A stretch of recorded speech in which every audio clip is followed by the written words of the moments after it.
Magandang araw ulit, Pilipinas! Ito nga po pala ngayon mga kaarang sitwasyon namin dito sa Kalumpit.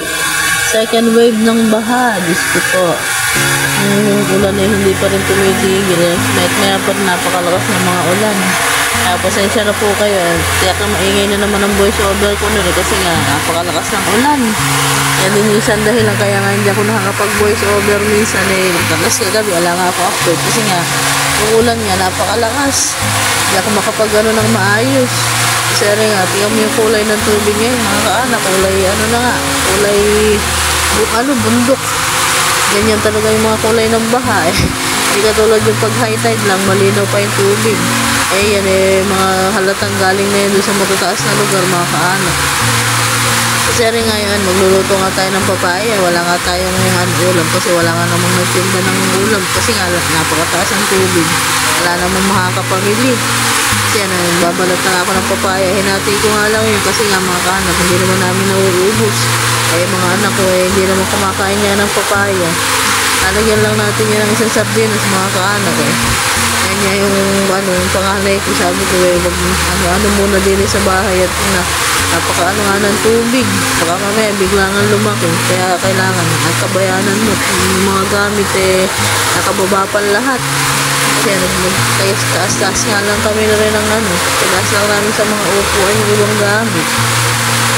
Kasi napakalaki nga ng papaya nun. Bigay lang ng ninang ni Cedro yan Hindi natin dito. Tapos may kasama nga niya na talong sakto-sakto naman meron pa akong nilutong bagong nung nakaraan. Hindi pa nauubos.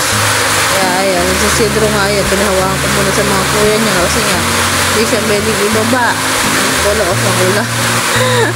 Sana maintindihan niya yung voice over ko mga kaanak. Napakalakas ng ulan. Si Cedro nga si Cedro hindi nga pwedeng ibaba kasi nga wala nang bababa kasi nga puno ng tubig. At yung loob namin may tubig na nga doon lang siya sa papag minsan naiinip niya padayang iyak. Nakakaawa din naman yung mga bata pagka sanay na nakakababa sila kasi lang umiiyak. Kasi sabi ko basta alagaan mo na nila pasa-pasa nga lang din ng mga anak.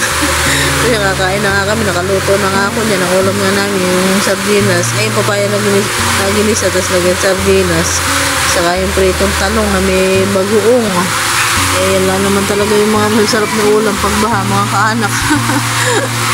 Talagang naghahanap nga yung iba nga naghahanap pa ng papaya buti nga ako binigyan na lang ako ng papaya nung kumari ko binigay kay nanay mga bata naman kung ano naman ang nakahain kakainin napakasarap nga din kumain din pagka may tubig na ganyan inaano nga namin huwag na nga sanang lumaki kaya lang nga yung ulan ayaw namang maglubay kasi ilang araw ng puro ulan ang dala ng bagyo pagka ganyan kasi may ulan tiyak na hindi naman aano yung tubig huwag na lang sana po makataas at nang hindi na kami makilipat sa kabilang bahay baka mamaya kasi pagka tumaas yung papag nasa papag lang nga kami diba syempre hindi naman kami kasyan lahat kaya naman tutulugan yung iba kaya lumilipat talaga kami dun sa bahay ng ate ko kasi may sando kila sa tsahin ko sila may taas kami hala kaming taas mga bata importante lang naman yung may tulugan sila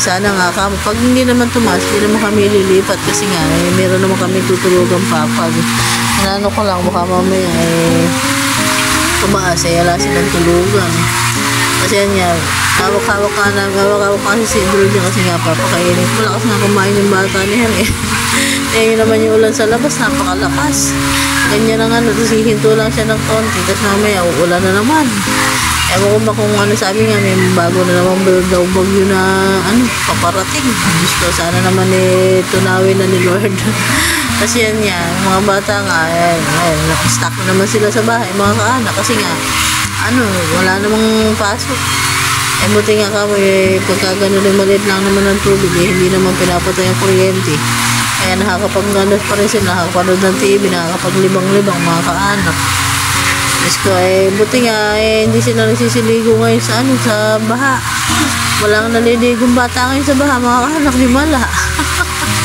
dati ganyan pa lang ang tubig mga naglululoy na nga yung mga yan siguro dala-dala din ng yung muulan niya hindi sila Kasi pag umuulan, napakalamig niya, kaya hindi ko rin sila pinapayagan na lumabas. Buti naman nagsisisunod na.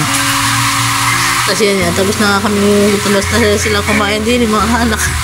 Lagi na lang ako nahuhuli sa pagkain, mga anak. Lalo na kung may kapartner pa yung talong na rin na talmos, tapos bagoong, Diyos ko, galit-galit talaga pagka gano'n ang ulam, pagka ganyang may tubig. Pagka may tubig, huwag ka na maghahanap ng masarap na ulam, kung ano yung nakahain, yung kainin mo, kasi nga, sa hirap ba naman ng wala namang nakakapamili nga. Kaya kailangan kung ano talaga meron. Kung pagtitiisan mo. Kasi yan, nagtumpla lang ako ng kape. Pagkakain namin, magkakape kami ni nanay. Masarap ang magkape din kasi nga umuulan-ulan. Kinuha ko lang kasi sidro kasi nga tinutoyo. Gusto na rin lumabas ang bata na rin. Kaya lang hindi nga mailabas. At nababasa nga kami ng ulan. Baka mamaya magkasakit pa nga. Sabi ko, magtiis muna siya din sa loob ng bahay. Pagkabawi na lang siya, pagka wala ng tubig, tsaka nung wala ng ulan, mailibot na lang. Naguhugas na nga ng pinggan yung sinanay, para nga daw walang Tapos ka, buti nga lang, nagpapasalamat ako na paggawa namin itong likuran na kusina namin Yung mga nakakaraang yung kusina namin dati, walang ibig mong magluto. Diyos ko, kasi nga, pag lalabas kami, madilim, tapos maputik. Kasi hindi naman na puploring ang panahon yun Naglulukuhan nga kami ni nanay, kung di kaya ako natin napagawa, sino kaya ako magluluto sa ating dalawa. Kaya ngayon dito kami sa kusina Kaya napaka, maaliwalas nga ngayon dito sa kaya masarap nga magluto. Tapos dito na rin kami nga kumakain. Sabi nga, salamat sa Diyos at napaayos natin ito kahit pa paano.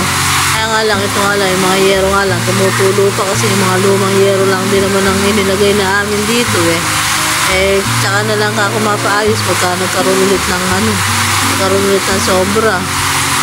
Ayos na kako yan, basta unti-unti. Nakakaano tayo, nakakapagpagawa. Kasi yan, naghuhugas na nga siya ng pinggan yan, para nga walang madumi kasi nga yung mga bata. Hindi nga may tubig.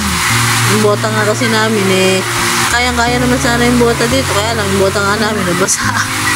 Nabasa ni Nicole, kaya hindi kami no choice, kalulusong ko talaga sa tubig. Kasi pinatutulog ko lang kasi si Sidro din para kakain lang nga niya, matutulog na yung mga kaanak. Buti nga pagka pinatulog ko naman, matutulog naman siya. Katulog nga yung bata buti nga nakikisama kahit pa paano. Kaya lang talagang pagka umiiyak, tinutoyo nga siya, kaya kailangan sa akin lang. Talagang ayaw niya sumasama sa iba. Puro sa akin lang. Diyos ko, ewan ko kung gano'n talaga yung kasabihan na pag nagpapadede ka nga, wag mo nga daw kakausapin yung bata. Kasi tiyak, mangingilala. Kaya kung pagka dumedede yan, talagang kinakausap ko nga. Kaya yan, ang nagiging kapalit. Mukhang totoo nga yung kasabihan na gano'n, mga kaanak. Minsan kasi dumedede, nakatingin sa'yo, kaya hindi ka makakatis, kausapin mo talaga. Kasi rin nga kinabukasan, kailangan na nga namin lumabas ni Chris kasi nga, bibili nga kami ng naubusan lang ako ng gamit sa bahay. Titingin kami din ng ulam, baka may nakapagtinda nga dito sa may labasan. Kasi rin nga yung sitwasyon dito sa may daan, mga kaanak, kaya kulay chocolate na nga yung kapaligiran walang katao-tao, mga kaanak walang nakatambay kasi nga umuulan. Pero kung di umuulan yan, yung mga tao nasa labas. Sarap din naman tumamay ganun pag may tubig, maghihintay ka ng baka mamaya may namimigay na kasi sa kalsada. Kaya pero ngayon umuulan, walang talagang tatambay, nasa bahay lang yung mga tao. Kasi rin nga dito sa bandang area, napakalalim nga mga kaanak. Pa lang yung palalim pa nga lang niya ng tubig. Ayan, pag uwi nga namin ni Chrysler, nabasa na nga yung short namin sa lalim. Kasi yan yung mga tricycle dito, mga kaanak, yung mga ganyan lang katataas ang nakakapasok dito sa may looban namin. Pagka hindi mataas ang tricycle, hindi sila makakapasok. Kaya yung iba talagang pinasadya na yung tricycle nila na paggawa na gano'n na kalaki yung pataas yung tricycle nila para kahit pa paano nakakapaghanap buhay nga. Tapos din nga sabi nga Cons, kasi nakasabay nga namin yung lalakad, may relief na nga daw kami. Galing daw kay Gob, yung DSWD. Sabi nga namin, salamat naman at kahit pa paano, marami din naman laman yung kako na yun, DSWD na yun. Napakadami laman nga, malaking tulong na rin nga yun. Kasi Kasi rin nga, naglalakad na nga kami din ni Chris papunta doon sa ano, malayo-layo pa nga yung lalakarin namin. Napakahirap maglakad talaga sa tubig. Kaya yung ilang minutong lakad, umaabot ng oras pagka ano. Nandito na kami kila Eden, bibili nga lang kami ng mantika. Naubusan kasi kami ng mantika. Gamitin pa naman namin ni Chris ang mantika kasi nga pagka nanguhuli ng isda. Yung piniprito-prito. Tapos rin nga, yung hahanap na nga kami ng ulam. Nadaan nga kami dito kay Juliet. Buti na lang, may tinda nakapamili. Kasi bumili nga kami ng ulam. Kasi kinagabihan may uwi nga yung asawa ko na alugbati.